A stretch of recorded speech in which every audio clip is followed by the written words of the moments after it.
beloved Boss Mike Cervera.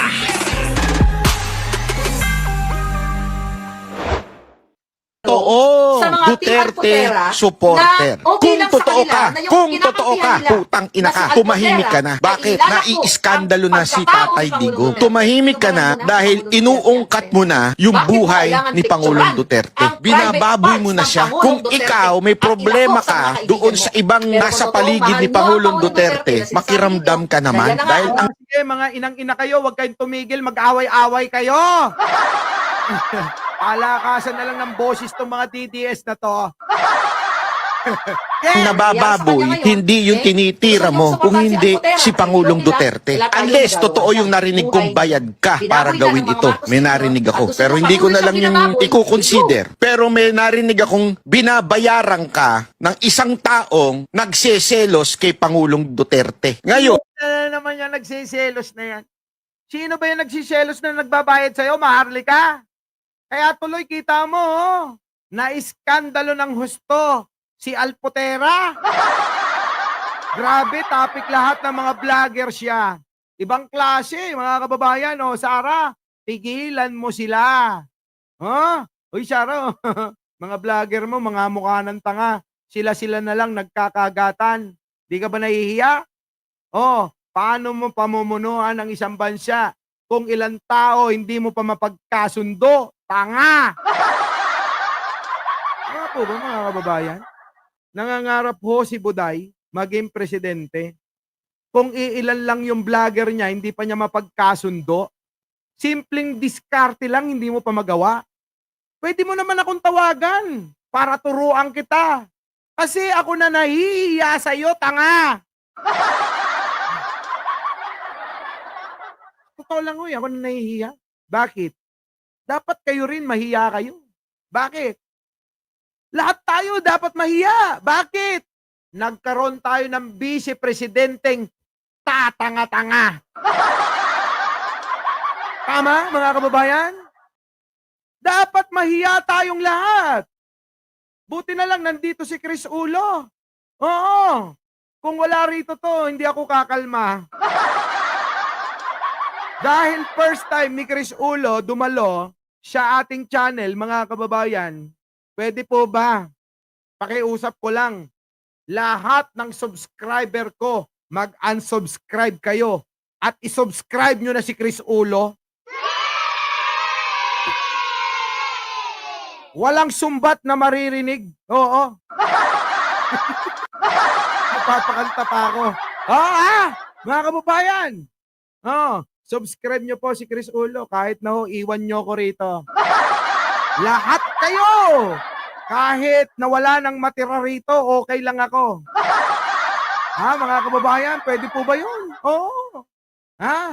Ako'y, sukdulang lumuhod na sa inyo. Mga kababayan? Yeah!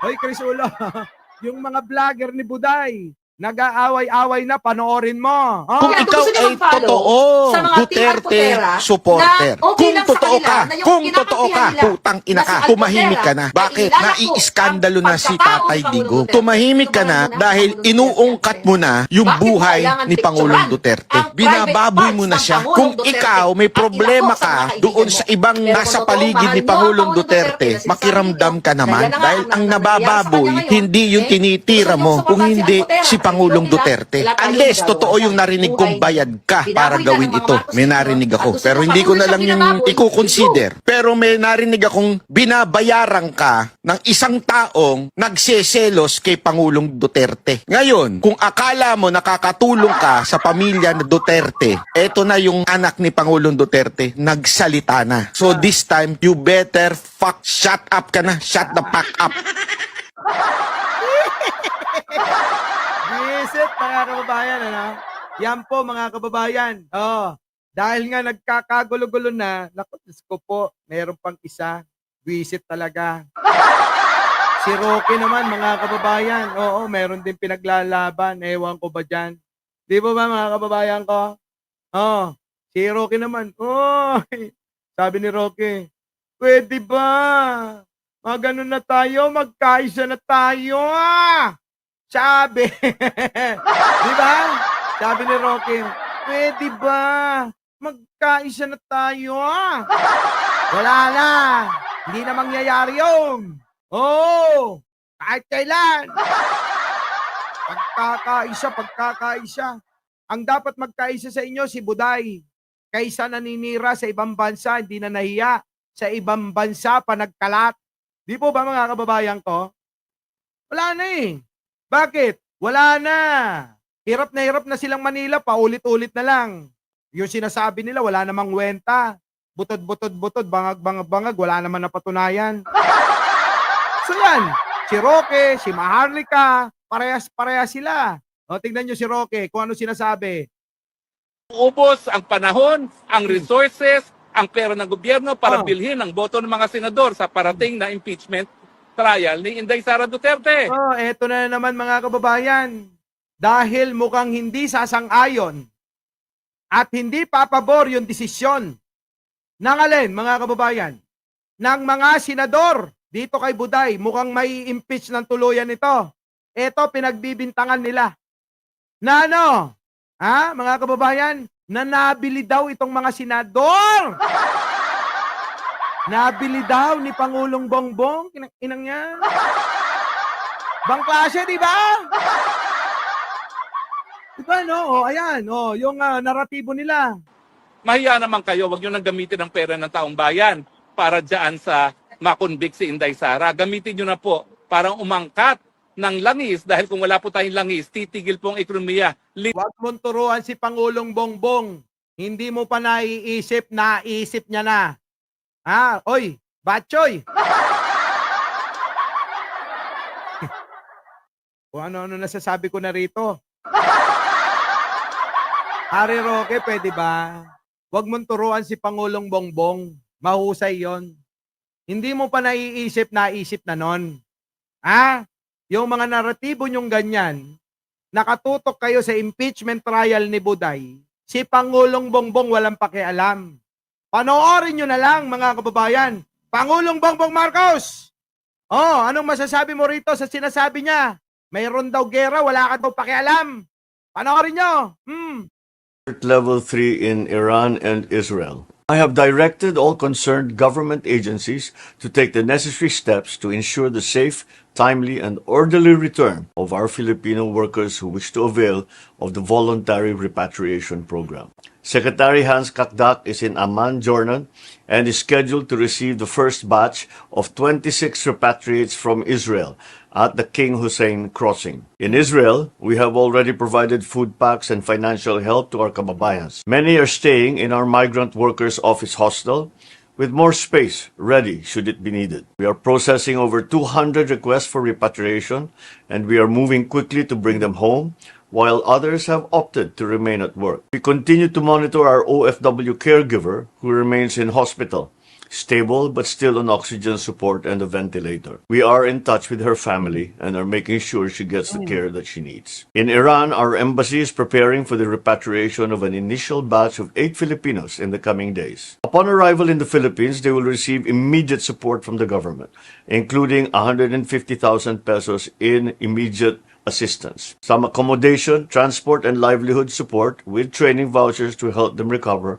and to start again. And for those who choose to stay home for good, we will be there to help with skills training, job matching, startup capital, and support to begin a small business or find new opportunities. I urge our fellow Filipinos to coordinate with our embassies in Tel Aviv and in Tehran. Please follow their guidance, inform them of your situation, and do not hesitate to ask for assistance. Your government continues to act and is ready to serve to protect your safety and well-being. Nothing is more important than the safety of every Filipino. Kita nyo mga kababayan ko si Pangulo, pag nagsalita to, kumpara nyo kay Buday nyo. Tagalog na lang, hirap na hirap pa yan. Si Pangulong Bongbong, yung sinasabi nyo, na walang iniisip, kita nyo, hindi nyo pa naisip, alam niya na, itong sitwasyon na level 3 na yung digmaan dyan sa Israel at Iran. Kasama pa ang Amerika. Si Pangulong Bongbong Marcos meron ng kautosan para maging safe lahat ng ating mga kababayan. Mga kababayan ko, ito ang ating Pangulo nagsasalita sa harapan nyo at harapan ko. Mga kababayan, sa totoo lang, yung sinasabi nila na walang ginagawa, tingnan nyo naman. Si Pangulong Bongbong Marcos, nakasalansan bawat plano, maliwanag, hindi malabo kung paano susundan. Yung plano niya, kung hindi nyo pa masundan, ay tanga na lang kayo. Maliwanag ito mga kababayan, na lahat po ng ating mga kababayan binigyan ng instruction ni Pangulo. Eka, pumunta kayo dito, may nakahanda na pinansyal, at pagkain. Kita nyo mga kababayan ko, gusto ni Pangulo, safe lahat. Yung OFW nating mga kababayan, aminin nyo na, may mga ilan dyan, DDS yan. Aminin nyo na mga kababayan, yung ilan dyan, may DDS dyan. Nasa na si Buday nyo? Roque, magsalita ka ngayon. Kita mo si Pangulo, naisip mo ba yung naisip niya? Hindi, di ba? Dahil ang iniisip nyo lang, siraan siya. I-discredit nyo siya sa lahat ng mga ginagawa niya. Si Pangulong Bongbong, walang pakialam sa inyo. Wala naman kayong bilang, sabi niya. Dahil si Pangulong Bongbong ang mahalaga ay yung paglilingkod sa mamayang Pilipino kahit sa amang dako naroon kayo. Ganon si Pangulo. Maliwanag itong mensahe ni Pangulo. Kayo pong mga kababayan ay inyong panoorin sa kanyang channel. Opo, itong mensahe niya para mas maliwanagan nyo. Nang sa ganon ay masundan nyo lahat itong instruction na ito para maging ligtas po kayo. Dalangin po naming lahat na kapwa nyo Pilipino na sana po gabayan kayo ni Bro, hindi ni Digunyo. Dahil kapag si Digunyo at si Buday ang gumabay sa inyo, sigurado mapapahamak kayo. Si Pangulo, maliwanag to. Maliwanag to. Bawat litanya ng salita niya, pinag-aralan at talaga namang hinimay ng husto. Alam niya kung papaano i-deliver lahat yung bawat talata at pangungusap para maunawaan yung lahat.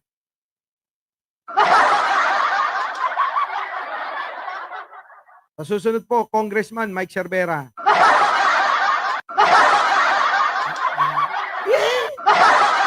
Visit mga kababayan, matindi talaga ang sapak ng mga ulo ng mga ito sila nakatutok sa paninira ng paninira.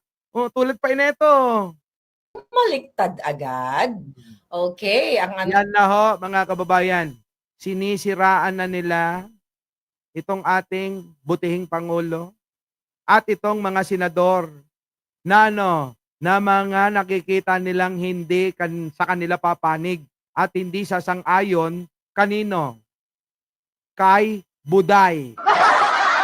Kaya etong si Maharlika at Roque, hirap na hirap sila.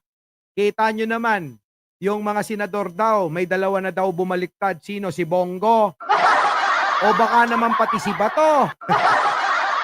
Natatakot na ba? Natatakot na ba sa ICC? Kaya konting sip-sip na. Eto daw, may dalawa daw bumaliktad na senador. Dalawang senador bumaliktad agad. Okay, ang sabi pa dito, watak-watak na ang malalansa, OFW. Kita mo, ikaw pinagsasabihan niya, malalansa daw kayo. Kung hindi ka ba naman malansa, di ba? Ikaw ba naman ang matagpuan sa Gumamela? Siyempre malansa. Yan, kayo yung sinasabihan niyang binabasa mo. Hindi niya na-gets mga kababayan. Watak-watak na daw yung malalansa. Sino ba watak-watak? Di ba sila? Tapos ngayon sinisiraan nila yung mga senador na boboto daw, di umano, papabor na ma-impeach si Buday nyo!